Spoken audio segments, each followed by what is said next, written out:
Salam and greetings. What is the future of the war that broke out in Sudan on April 15th, 2023? Who will win? The Sudanese Armed Forces, SAF, or the Rapid Support Forces, militia, RSF? The answer, or to answer this question, let us try to use the rule history repeats itself, or let's try to find a pattern that the war in Sudan takes.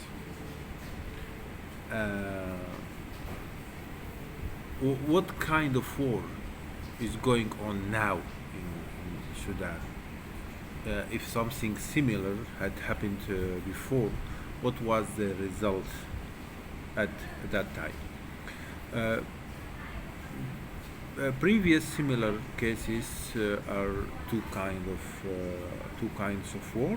The first is a case where there was a rebellion or liberation movement with regional demands and which sprang from military strongholds within their communities in the area of the citizens that making their own demands. In most cases, the war ended with peace deals, power sharing, and perhaps separation or self-government.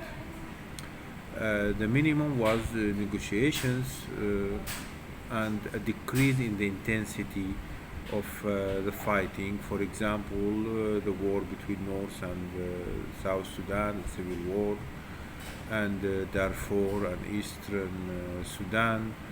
This war, in their final stages, were led to peace through negotiation. The second kind is the rebellion or violent attacks on Khartoum, the government, directly for political reasons. Against the national army, against the government. This kind of war was ended by suppression that ends the rebellion, and there was no peace deal. There are no many such cases, but the most famous two cases. Firstly, the so-called War of Mercenaries in 1976 during President Mary era, and secondly the operation of the Long Arm in 2008, which was carried out by Justice and Equality Movement. We have some violence incidents, just like what the bloody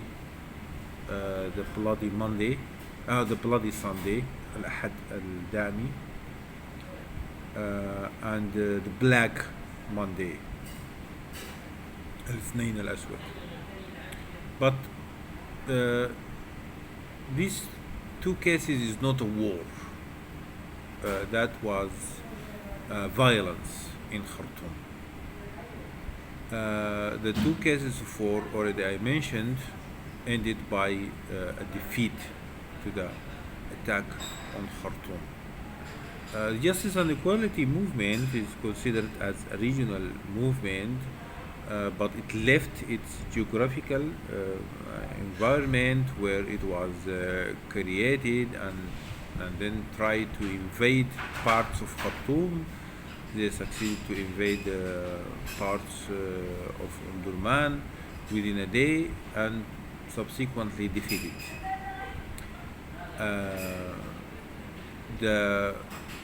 The Sudanese forces, political forces, it was called at that time the National Front forces, launched an attack on Khartoum and that was called by Nimeri regime the War of Mercenaries, is an example that also ended by a defeat of all Sudanese political parties participating at that time in the attack, despite the generous Libyan funding at the time.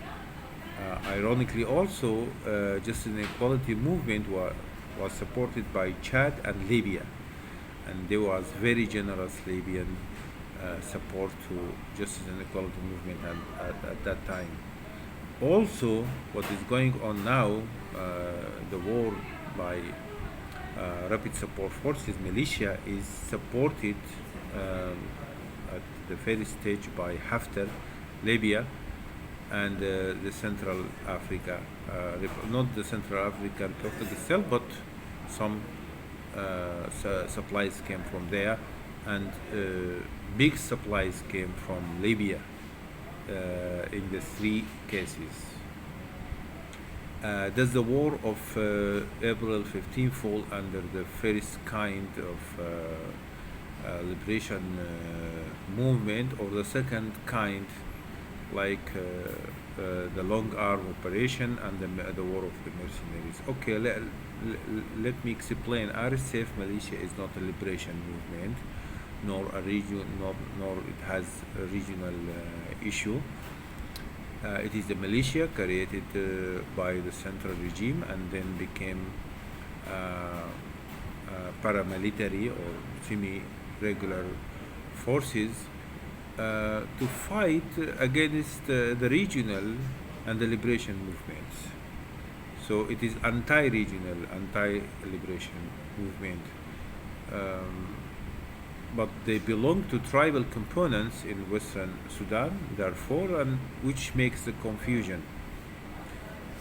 The militia tried a lot to borrow the issue of marginalization and the term of state of 1956 from the liberation movement and the leftists in Sudan, just as it tried to borrow the agenda of forces of freedom and change, using that FFC in their weakest position, and also they tried to borrow the resistance committee slogans and agenda against the former regime, the Islamists. But in all cases, the militia is not real part of all these issues, and they have no motive other than to take over the power using others' agenda and slogans. Also, there is no international classification that RSF is a movement fighting for freedom. On the contrary, there was an opposite classification of that, the direct opposite, the extreme opposite. The historical context thus leads us to the possibility that war might continue, but finally expected that the RSF will be defeated rather than there will be a reconciliation if the war continued. If some people talk about to end the war, so that the answer is not reconciliation, that might put us in another way of thinking. And also, I'm here talking about RSF against the Sudanese armed forces. I'm not talking here about the relation between the Sudanese armed forces and the political power, Sudanese political powers and Sudanese political parties. But if the Sudanese political parties choose to stand in the side of RSF, that is another issue. But the possible reconciliation that could happen between the Sudanese armed forces and Sudanese political parties, that is another issue. I'm not addressing this issue in this video. I'm talking about the future of the war between RSF militia and Sudanese armed forces. Another question, is it possible for the Sudanese armed forces to finish RSF technically? Um, is the Sudanese army capable of that? Why couldn't they do that yet? This is I will discuss in another video, and thank you.